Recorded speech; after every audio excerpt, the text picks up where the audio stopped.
Hello and welcome to the Sports Weekend. I am Brian Crest, the awesome voice, and yes, thank you. That was much better.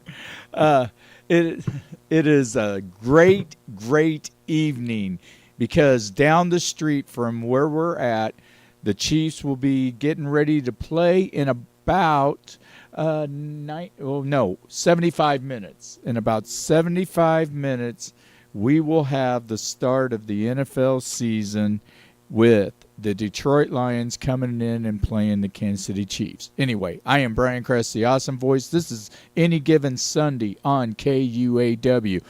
Coach 24, Darwin Penny, is en route. He has dealt with a traffic jam because of a wreck.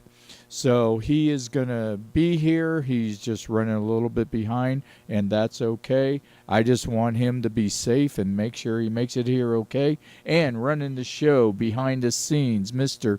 DJ Scatter, George Walker. How are you doing this evening, sir? Well, I'm feeling just wonderful today. Absolutely. And I've got my Derek Thomas jersey on. I wanted to wear this one. I could have put on my Patrick Mahomes. I could have worn CEH. I could have worn Chris Jones even. But, Chris Jones right now is in my doghouse. I don't know who else's doghouse he's in, but he's in my doghouse right now. But anyway, we have the news. It is official that Travis Kelce will not be dressed, he will not be playing, he will not be active, and as they say in the injury report, he is out. So, saying this is Patrick Mahomes. This will be Patrick Mahomes' second game that he will play without Travis Kelce. The only other time was in 2021 when Travis Kelce had COVID and he could not play. And Patrick Mahomes threw for 3 touchdowns and easily beat the Pittsburgh Steelers 36-10. So this will be Travis Kelce's, I believe, second game that he will not play in since 2014 due to an injury or illness. So right now, the Chiefs are getting prepared. The Lions are getting prepared. Now, I want to say that Amon St. Brown is inactive for the Detroit Lions. But other than that, they have a pretty healthy team. Isaiah Pacheco, he is active. L'Jarius Sneed, he is active. Everybody is active for the Chiefs pretty much, with the exception of Travis Kelce and Chris Jones. But Chris Jones is at the stadium. He's, I guess, sitting in a suite. I don't know if Clark Hunt will be sitting with him or not, but he is there because he is demanding more money. He, as he says, wants a raise. So, saying this, Mr. Walker, and I know our money is much more non-comparable to NFL money, but still, losing $1.6 million not to play a football game, could you handle doing that? I can't say it would be fun, even if I had a couple $100 million. Giving up $1 million is not good. No. But I think it's all going to shake out in the wash. You think so? I think so. Because right now, I know the fans, and, you know, as you said, they are a little fickle, but you got to admit, Kansas City fans are very, very passionate. We love a winner, just like any other city, any other stadium, any other team. They have great fans, but Kansas City is has amazing fans. I mean, even the Royals, when they were winning in 2014, 2015, they were just, the fans all came out. And I still go out to the Royals game and check them out. But, and I know they're struggling right now. People are not liking them. But I guarantee you, they start winning a few games, and they will make it out there. And the Chiefs right now are the defending world champs. They have won 2 Super Bowls in the last 5 years, all with Patrick Mahomes. So he is starting his 6th season. And saying that, he is 5-0 with 18 touchdowns and 0 turnovers in his starting game. So the opening day game, he is 5-0. He is undefeated. It is also the longest streak in NFL history to have 18 touchdowns without an interception. Now, on the other side, Jared Goff has thrown 324 passes without an interception, and that's the 5th longest streak in NFL or all-time NFL history. So, and speaking with this, the reigning Super Bowl champs since 2010, there's only been 4 teams that has lost on opening day. And it is the New York Giants in 2012, Baltimore Ravens in 2013, New England Patriots in 2017, and the Los Angeles Rams last year against Buffalo. And I do remember that game because Buffalo had lost the 13-second game against Kansas City, and that ended their season, and they wanted to make sure that they proved to everybody that they were going to come back and they were going to win the Super Bowl. And just like you and me, Mr. Walker, they sat at home and watched the Super Bowl and watched somebody else get there.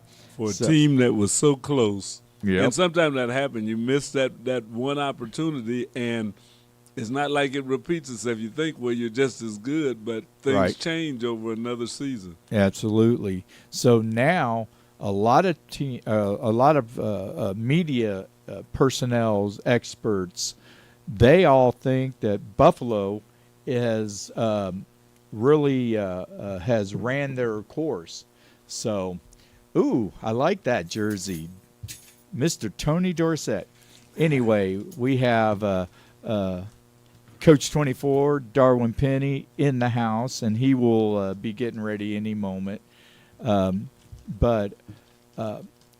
So Buffalo is really struggling this year. A lot of people have got them in 3rd place in their own division, let alone 3rd place overall, in the total standings and everything else. So, Mr. Coach 24, how are you doing today, sir? Good. Just telling everybody be safe out there. I passed at least 3 wrecks on the way here. Wow. So one right down the street. Oh, wow. So there's a lot of people, a lot of moving parts. It's opening night. Everybody be safe out there. Absolutely. Other than that, we are great. Oh, that's awesome. So, yeah, as I was coming in on I-70, I would have driven right by Arrowhead Stadium, but I got off at 40 Highway and went the back way, so I made sure I didn't have to deal with that. I know that traffic was going to be murderous, even though there are people that have been out there for already 5 or 6 hours. So, Coach 24, I've got to ask you this question. Chris Jones is not playing tonight. Correct. He has not signed a contract. He is still holding out. He is going to lose, I believe, $1.6 million tonight for not playing. As a teammate, now you've played professional sports. As a teammate, how does that make you feel knowing that he has a contract? And I know that it's not personally with you, but still, how does it feel as being on a team that is really team motivated? because I know there are a lot of teams in the NFL that are more individual oriented. Kansas City is not one of those. So, as a teammate, how would you feel with Chris Jones and what he is going through right now? My situation was always that everybody has to do what they feel is best for them, right? When you go in to negotiate a contract, it's just you and ownership on that. And so you've got to do what you think is right for you. You're the one that's going out and putting your individual self on the line, things like that. The hard part is always when somebody has a contract in place and then they want more. But as a teammate, it never bothered me if somebody was holding out. I always tell them, you be careful when you do that. You can get Wally pipped. Right. You hold out, somebody takes your spot and they play well, then what happens? And so, right. We're talking about guys that are millionaires versus guys that are billionaires, right? And everybody's going to say, you can't, as the average American citizen, compare yourself to a professional athlete and you say, well, man, I could live off of, $16 million a year or whatever, his current contract is, why? The question always comes back when guys want to renegotiate. Most of the time is, I want to extend the life of the contract, or I'm in a situation where I feel like per my position where I rank, I'm underpaid, right? Yeah. And that is a small window to be a professional athlete. And so most of these guys are going to try to make the most money that they can. This is the last year of his current contract, and he wants to extend it out. He wants to know that he's going to be a Kansas City Chief and not get, hit the free agent market and be somewhere else. Nobody wants to go into that last year of that contract. And so it's going to be a conversation this year. It's a conversation not only with him, it's a conversation with Joe Burrow. The difference is Joe Burrow's in camp. Joe Burrow's with his team.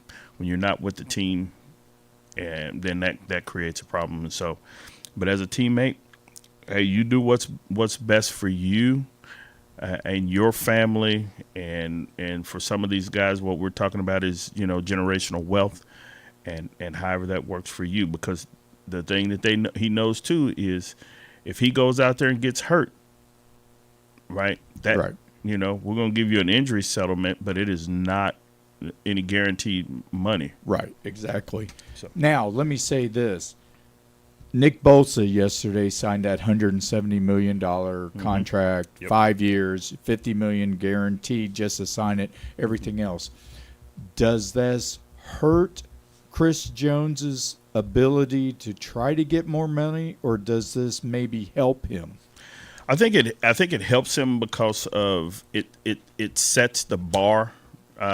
Obviously, they're used a little bit different in how they play for their respective teams. Right. But I think that helps set a bar not only for him but for the organization and saying, this is as far as we're going to go. I think at the end of the day, they're going to try to get a deal done just like San Francisco. Okay, you went up to the deadline, and boom. The biggest thing is he's missing tonight's game. Nobody cared about him missing preseason games. Right. As long as you're in there in game one, now it becomes an issue because you're not there game one. And if they go out there and Detroit has a really good game running the ball, regardless if they win or lose, but just running the ball, he's a big part of the run defense. I think then all of a sudden it starts to swing back in his favor. What happens if the Chiefs lose tonight? It starts to swing back in his favor. If somebody who replaces him has a big game, then it kind of swings back in the team favor. And so, but he's losing money every time he's not out there. So, right. And used to, teams could kind of say, well, you don't have to pay that money that you for sitting out or whatever. Right. The league now, you have to pay that money. Oh, absolutely. Now, though, if they do sign it, then they can try to throw in extra bonuses and everything to make up for it. But I could see the Chiefs making up for the loss of the preseason and training camp and everything else.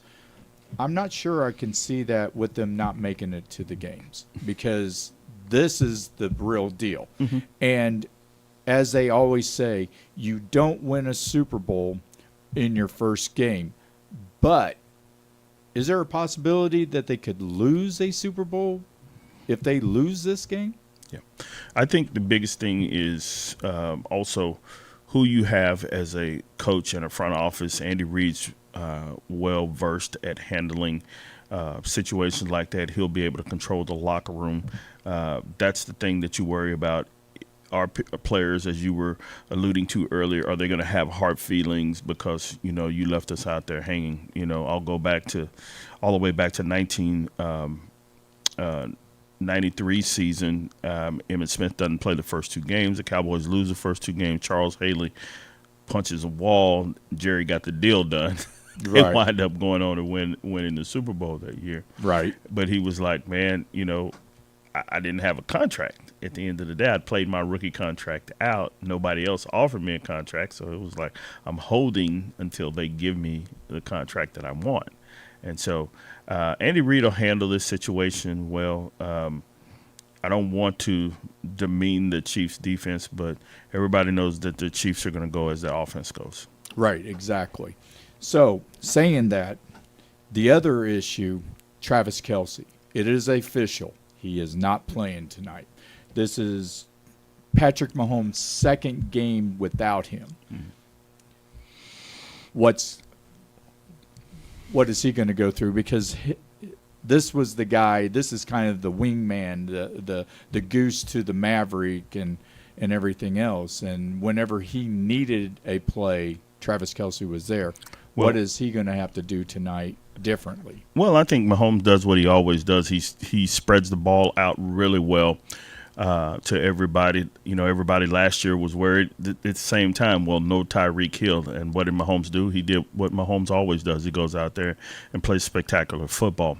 The challenge is for him now when it's time to move the chains. Who's going to be that guy that helps him move the chains? I think he'll wind up throwing to some of the guys out of the backfield, being able to do that. I think they're making a wise decision and not trying to push the ticket for a game. I hate to say it doesn't mean anything, but it doesn't. It doesn't really mean anything.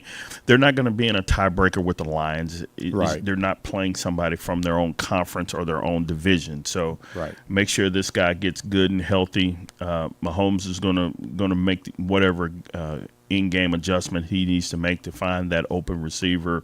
I think you'll find one of these other guys figure out a way to get uncovered. That's the beauty of Kelce, is always when Mahomes is in trouble at how he can uncover and find his way to the ball, you know. And so he knows where to sit down in zones.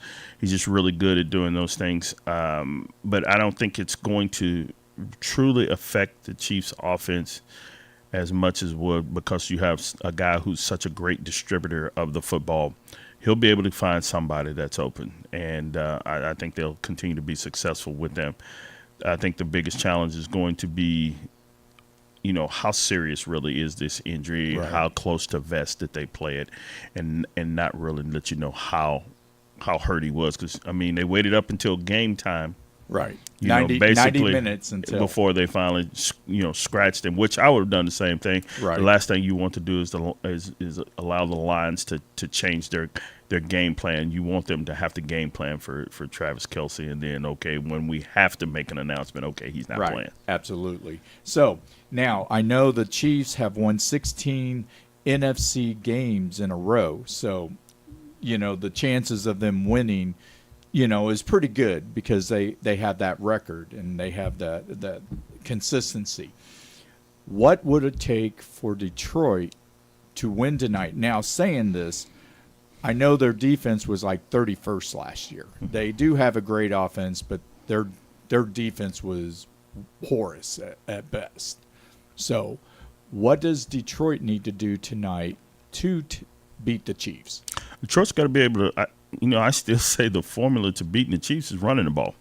You got to be able to establish a running game and try to control the clock as much. Keep it somehow. Your offense has to become your defense and hold the Chiefs to about 24 points. If you can do that, then maybe you can score 25 and pull one out. But I've yet, but I think once in the Mahomes era, see the Chiefs lose in a shootout. They just don't. Well, right. We remember that game, and the quarterback is on the other side of the the field. Right. He did that, but he had certainly a different roster.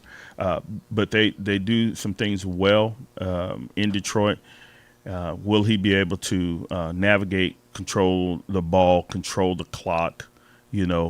Hopefully that Mahomes will get a little bit antsy being on the sideline. It's going to be the first game. He's going to be hyped up, no Kelsey, all of those things. I just think they've got to slow the game down and establish a running game. And if they can control the clock, then that gives them a chance to win the game. Got it. So I totally agree with that. Now, if Detroit was fully loaded and Chiefs were fully loaded, I would say this was a no-brainer. Absolutely, Chiefs winning it all. Now, I'm going to do our prediction at the end of the show. Okay. So all you guys listening to us, you're just going to have to wait. But we will do all of our other stuff later. Now, I will say this. I didn't know if you've heard this coming in. Goff has thrown 324 passes without an interception, which is the fifth longest in NFL history. The reigning Super Bowl champs since 2010 have lost 4 games. So 4 teams have lost in their opening day. Mm-hmm. Do you have an idea who those are? The 4 teams that have lost opening day since 2010? Right. Since New Orleans won. I believe it was in the 2009 season, so it was 2010 the next season. Okay, I don't know. I'm gonna take some wild guesses. Okay, things like that. I'm gonna say just because they've been more than everybody else, one of those years had to be the Patriots. You are correct. The odds just had to be in their favor that they were one. It was the 2017 one after they beat Seattle. Right. So they turned around, lost to Kansas City when Alex Smith had his light up the scoreboard day. All right. And they played that in New England. I remember that. Okay. So I'm gonna go. What year was it? I'm gonna go. Would that be 2020? Would that be the Bucks, Tampa Bay? Nope, not Tampa Bay. Who was the other one?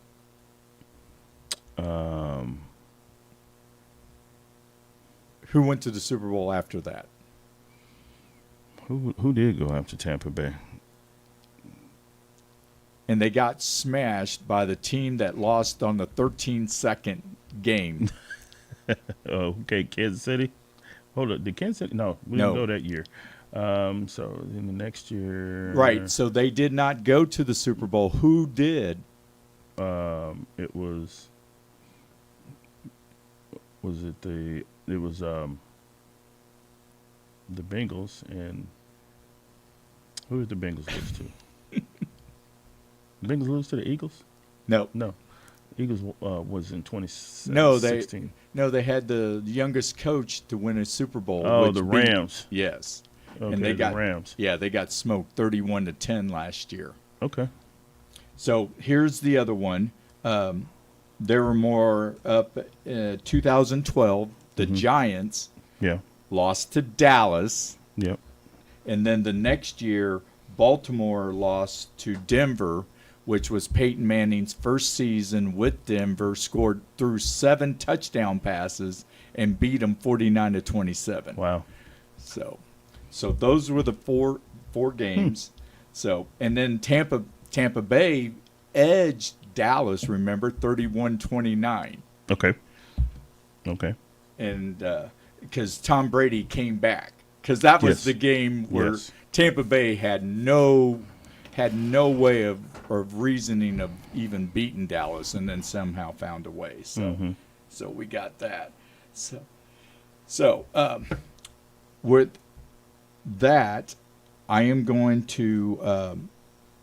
I'm going to go ahead and take a break, and then when we come back, we're going to discuss how we're going to do our NFL predictions for this coming up week. So I am Brian Kress, Coach, Awesome Voice, Coach 24 Darwin Penny, and George Walker, DJ Scatter. We're Any Given Sunday on KUAW.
All right, we are back on Any Given Sunday on KUAW. Coach 24, Darwin Penny. I am Brian Kress, the Awesome Voice. George Walker, DJ Scatter, running the show for us. So, anyway, so this is the first week of the 2023 NFL season. Obviously, the Chiefs will be playing in about an hour. Actually, less than an hour now, about 50 minutes. But we are going to talk about the other games. Next week, Coach 24 will not be here due to his work obligations. So we're going to do our show tonight doing the predictions, and then we're going to get into something else, and then we'll do our predictions of the Chiefs, because the Chiefs are going to be last. Even though they are playing first, they are going to be last for us. So, saying that, let's start off. Carolina at the Atlanta Falcons. You've got the Bryce Young versus Ritter. Mm-hmm. So, who do you have? I'm gonna go. I'm gonna give the home team the advantage, and so I'm gonna go with the Falcons. And I'm going with the Panthers. The Atlanta Falcons. They went 2-0 at the end of the season, but I really think that Bryce Young has, and he played in the preseason, so it means absolutely nothing. But I feel that they will come in and beat Atlanta, because I don't think Atlanta is that good. I think they're going to be one of the worst teams, and I know a lot of people are talking about Atlanta. I've even heard a few people thinking that they're going to even win the South Division, and I don't think that will happen. I don't know that they'll win the South Division. That's going to be a toss-up, but I do think they got they had a good draft, especially with Bijan Robinson. I think that's going to be helpful. They know who's going to be their quarterback. They're not going to be juggling like they did last year, and I think they've also done a pretty good job at upgrading on the defense. And so I think it's going to be a difficult day for a rookie quarterback going out there, despite how polished that Bryce Young can be. And now, just like I said, it's hard to win on the road. I don't care who you are in this league. Well, I totally agree with that. Okay. Okay, we've got the Houston Texans playing at Baltimore Ravens. I'm going to go with the Ravens. And I agree with that. I think, well, I already picked Baltimore to win the North Division. I think you had Cincinnati winning it, didn't you? I do believe that's what I said. Yep. So, but I think Baltimore is really going to show. I think Lamar Jackson is got, he's got some axe to grind, or as Primetime would say, he's got receipts. He's going to have those receipts. So absolutely. Now, Cincinnati Bengals at Cleveland Browns. Wow. I'm gonna go with the Browns, just because of the uncertainty around Joe Burrow. And believe it or not, I think Cleveland has beaten Cincinnati like 7 out of the last 8 or something like that. I think Burrow's beat them like once in his career. And that was last year. Yeah. So in Cincinnati. Right. I think Deshaun Watson is poised for a strong comeback year. They've got Chubb with a solid running game. The Browns could be they could be the problem. They could be the thorn in everybody's side in that division. Everybody's picking them last, but I could see them beating Pittsburgh. If they get off to a good start, I could see them possibly overtaking the Ravens, and for whatever reason they have Cincinnati's number. Yep. And so that's not a bad football team.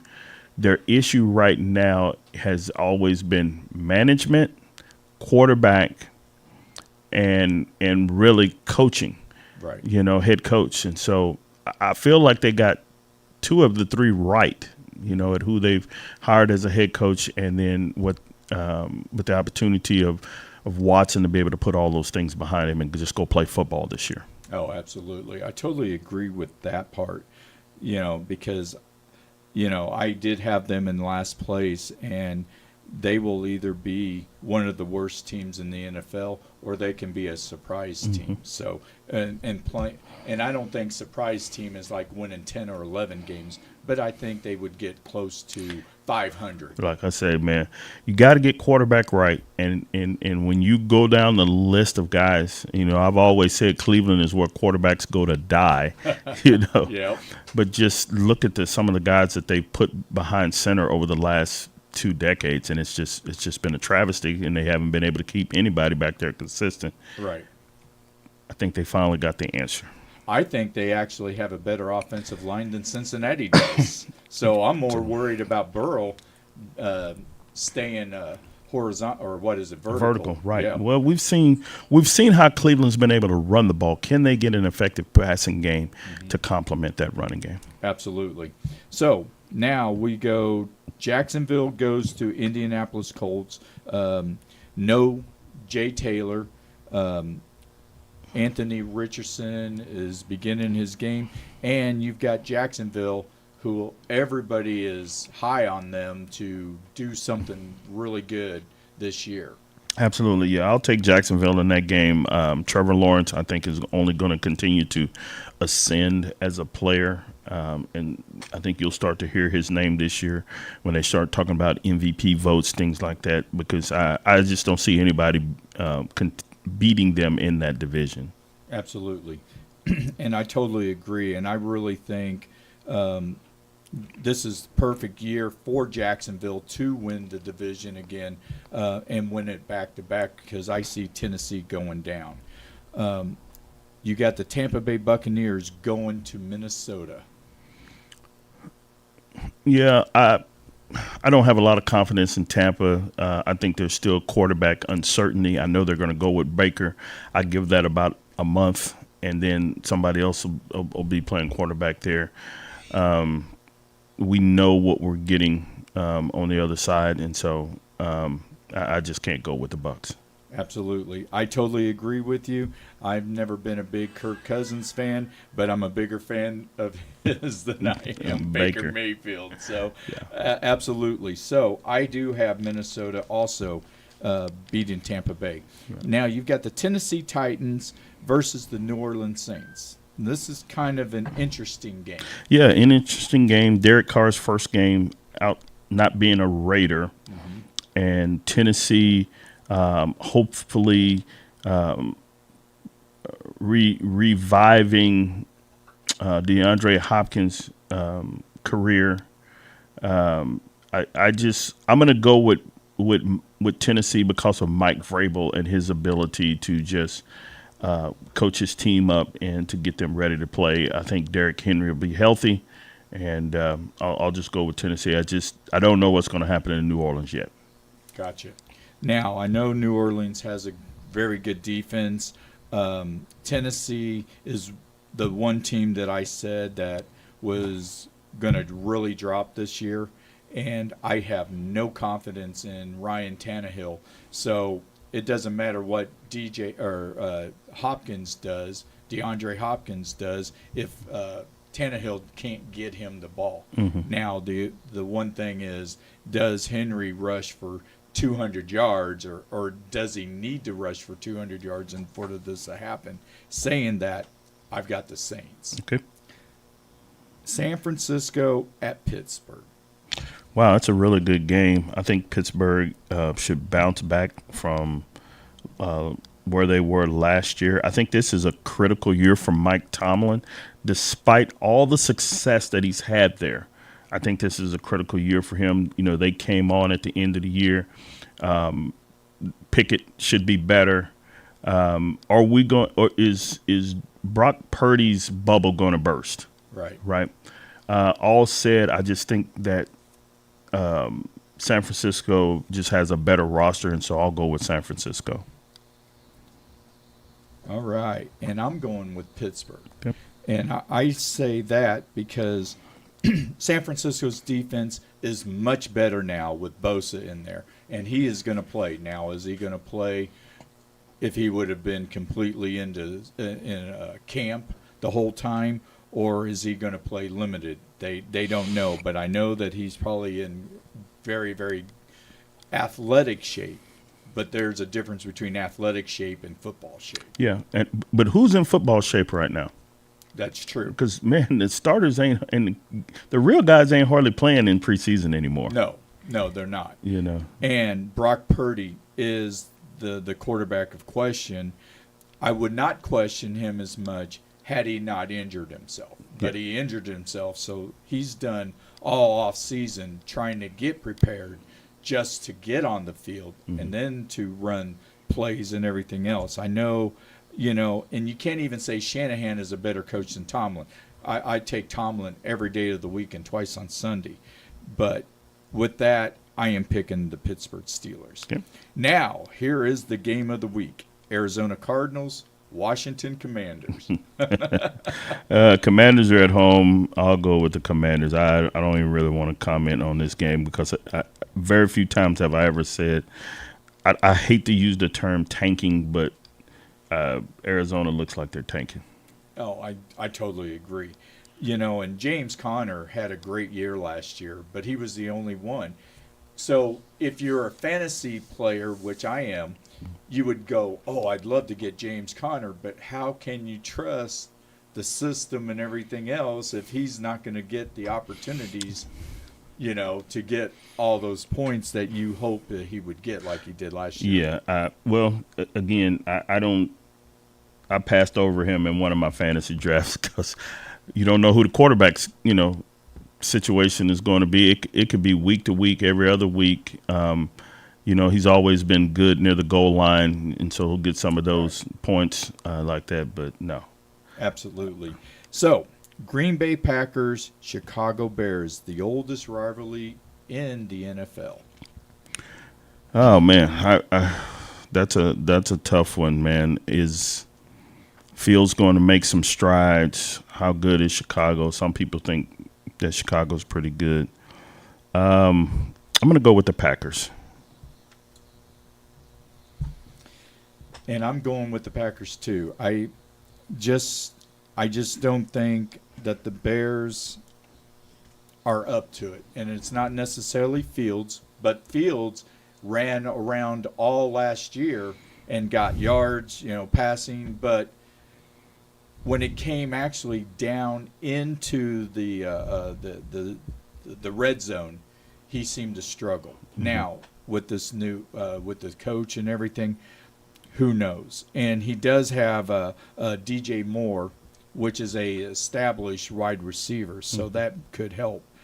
But saying that, I have to go with the coach and go with Aaron Jones. I would rather go with Aaron Jones. Right. I was like, I don't want to say Jordan Love, but this is his opportunity to shine. So did Aaron Rodgers. He sat a few years behind Brett Favre, and you didn't know how he was going to perform either. So we could see the repeat of this. Absolutely. So let's go Las Vegas Raiders at Denver. Ooh, that's a not so fun game either. Denver's supposed to be better because of Sean Payton. I still think Russell Wilson is on the decline, but what do I have in the Raiders? Garoppolo. They got Josh Jacobs signed. They got Devontae. They've got some offensive weapon. Max Crosby's pretty good on defense. Mm-hmm. I think I just talked myself into going with the Raiders. Absolutely. And I did the Raiders also for the same reason. I just don't see Denver. What are they doing that can help? And here's the thing. Russell Wilson is supposed to, supposedly be improved with Peyton as the coach. Who's he going to throw to? The receivers are decimated. Judy is barely coming back, and he's been playing injured for the last several years. I don't think they have. I mean, they have Williams as a running back, but I really don't think they have a lot of skilled players on the offense. Yeah, Cortland Sutton has been very inconsistent. Most people think that their tight end this year is potentially going to have a breakout year, and I think Peyton is going to try to get Russ to lean on him a little bit. But you're betting on Sean Payton more than anything else, but I think the Raiders will be able to get to Russ defensively. Absolutely. So, Miami Dolphins at the Los Angeles Chargers. I'm going to go with Miami. I think Miami is a good team. They were a really good team with Tua last year toward the end after the concussions and stuff. Wasn't quite as effective, but they were really good early. There's something about the Chargers that I just don't trust, right? And everybody is riding Herbert and the things that he's doing. I think it's going to take him some time to feel out his new offensive coordinator. They may be better at the end of the year than they are at the beginning of the year, and so I'm gonna go with Miami because I think Miami's a little bit better than them defensively also. Gotcha. I picked the Chargers, and the reason why I did is I don't trust Tua's health. He is susceptible to injury, but when he does play, he had, I think, the highest quarterback rating in the NFL last year. And he has Tyreek Hill. He has Jaden Waddle. He has a plethora of running backs. Mm-hmm. Saying that, and Gesicki is an underrated tight end. Yep, absolutely. But Chargers have Joey Bosa. They have Derwin James, and I know Derwin James has been injured the last few years, but I figure I'm thinking that he is going to play a much better game. And you got Khalil Mack. And with that, I give the edge to the Chargers' defense because I don't think Miami's defense is as good as advertised. Mm-hmm. So with that, I picked the Chargers. Philadelphia Eagles versus the New England Patriots. I'm going to go with the Eagles. And I've got the Eagles too. I think Jalen Hurts will take the loss and apply it and motivate himself to be even better. Los Angeles Rams at Seattle Seahawks. I'm going to go with Seattle. I don't think it was I don't think they were a fluke last year. I think they're solid, not great, but solid. Being stabilized. I think the Rams are still in disarray. With running back, I think Cooper Kupp's still hurt. There's a lot of. I don't think he's playing Sunday. Yeah. Well, I guess it's not official, but yeah, that's why I say he's still hurt and he's got issues and I think McVay he's lost his mojo. Yeah, and I think Matthew Stafford is back to being the Detroit Lion quarterback more than the Rams quarterback. It was about an 8-game window. Yep, absolutely. And everything went right. And you know what? And they took full advantage of it. Absolutely. And that was great with them, but that was it. It went fast. So I picked Seattle too. He's got a bad back. Yep. Dallas Cowboys at the New York Giants. That's Sunday Night Football. I know as much as everybody wants me to pick the Giants, I just can't. Oh, I totally agree. And then hey, I've got the Cowboys right. too. And then here's the reality of it. I think in his career, Dak is like 10-1 against the Giants. Yes, he owns the Giants. Right, and it doesn't matter if it's in New York or if it's in Dallas. They played well. The defense for the Cowboys is much better than the Giants' defense. So absolutely.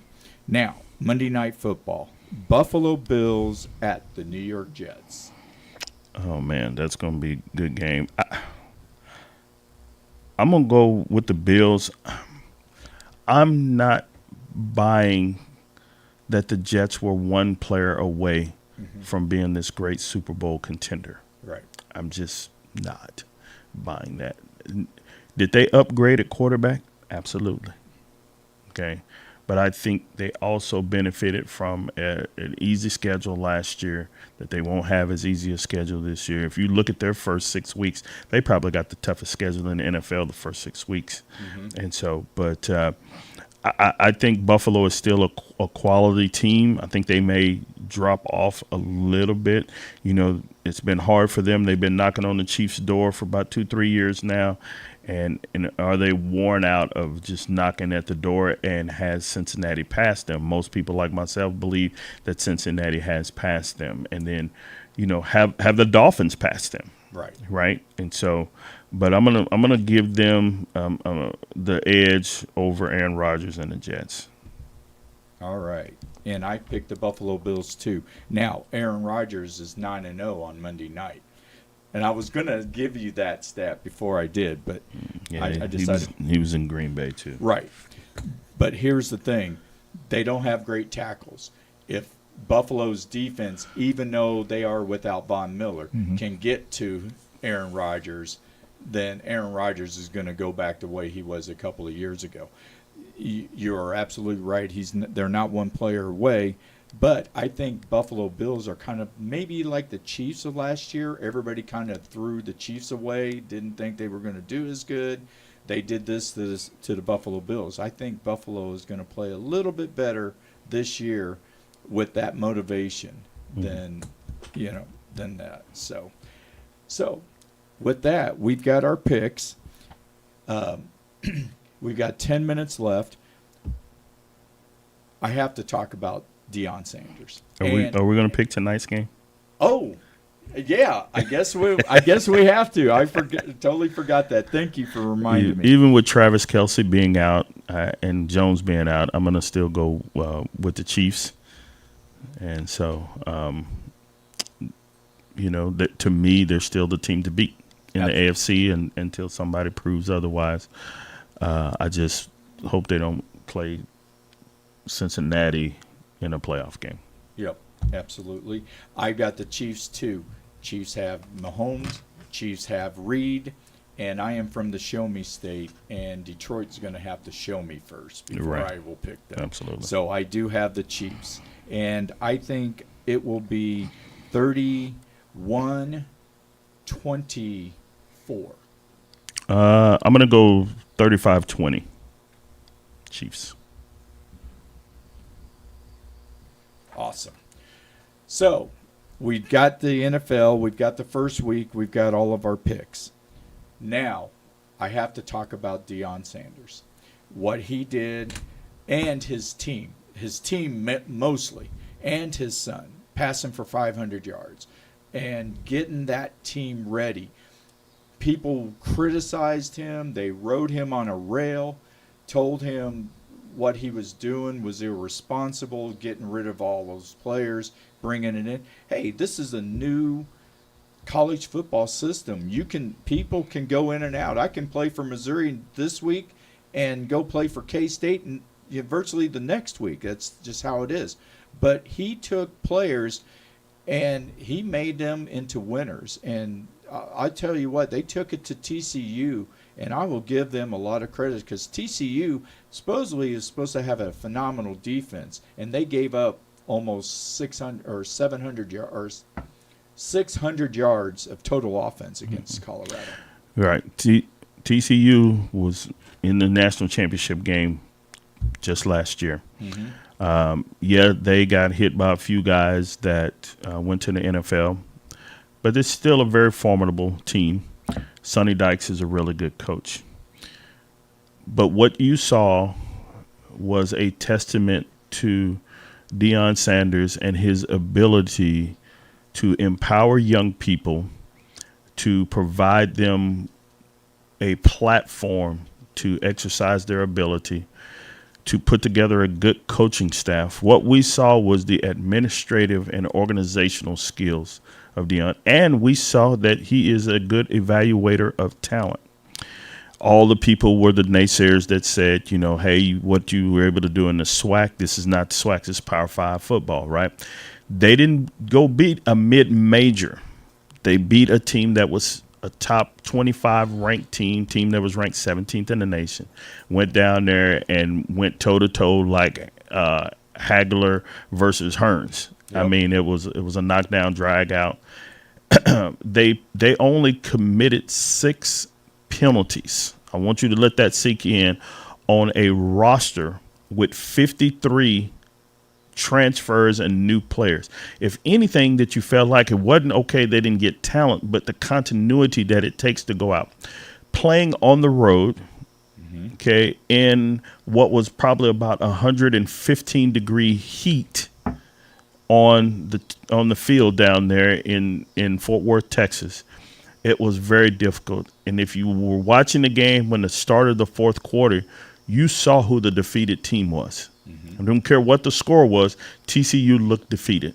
And so his ability to galvanize, his ability to motivate, his ability to coach people up, but to be a father figure to the Travis Hunters of the world, it was just amazing.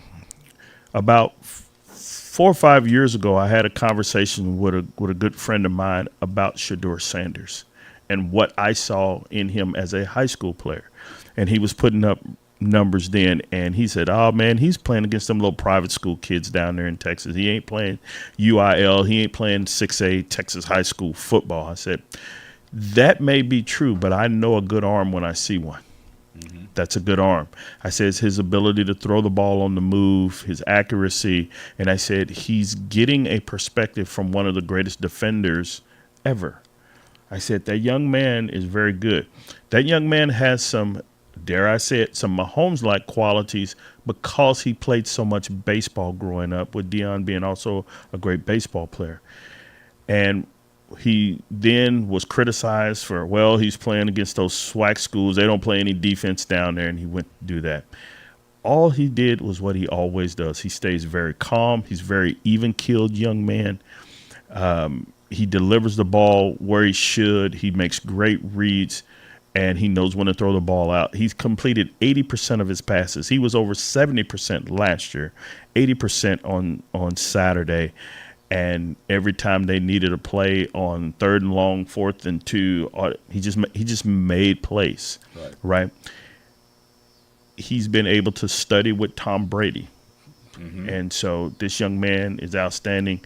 And now what you see is a guy who I think may have catapulted himself into a potential first-round pick. I totally agree. I'll tell you what, Deion Sanders, and you said it perfectly. He leads young men into, to being men. And, he did it in the lower college levels. Now he did it in the big dog. It was like, okay, now you're with the big dogs. And every time TCU scored to take a lead, they'd come back and score again. And a lot of times teams like TCU can't handle it as well as the other team. And so you just saw, and you did see that. Yeah. All that said, if they don't beat Nebraska this week, it's all for naught. Exactly. Because now there's another group of people that want to see him fail again, because some people felt like he was a little bit arrogant at the press conference because he was telling some of the reporters, do you believe now? Right. Exactly. Okay. But he's been coaching some of those kids since they were, 5, 6 years old. His other son, Shiloh, was the leading tackler for Colorado from his safety position. Colorado has become a family move for him. He's moved his mother out there with him.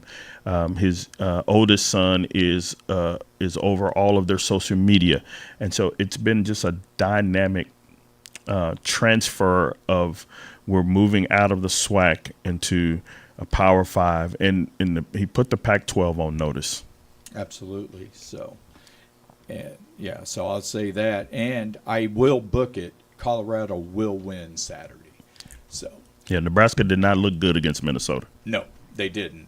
So, and I'm not I'm not pleased with Matt Rule either. So, Our show is done, except the most important part of the show.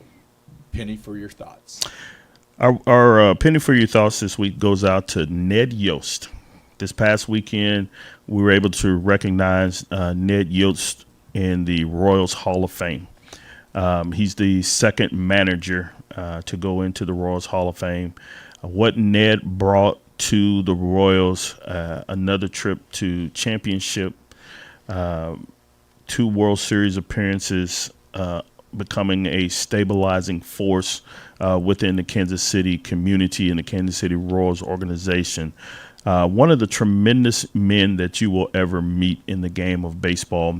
Many people may remember Ned when he was a catcher for the Milwaukee Brewers back in the day. But he's a lifer in baseball. Was the bench coach for the Braves during some of their winning seasons during that whole dynasty that they have of 14 straight years. But we just want to take our time to recognize Ned, and especially the year that he came back after falling out of his deer blind. People don't know really how close Ned Yost was to dying. He could have died because, he broke, his pelvis bone, and there's more blood that goes to that area.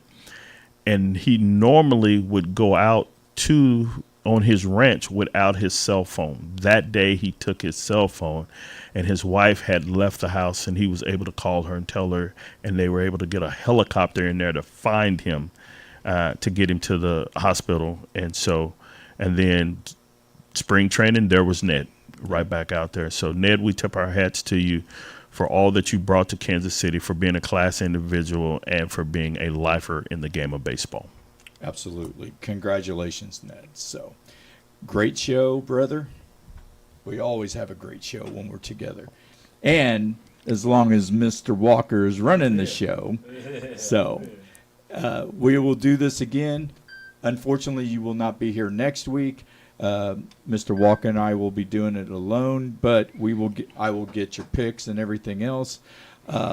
So, everybody, enjoy the Chiefs game. I know this is going to be a great game, and no matter what the score is, it's going to be great because it's football, and it counts, and it's real.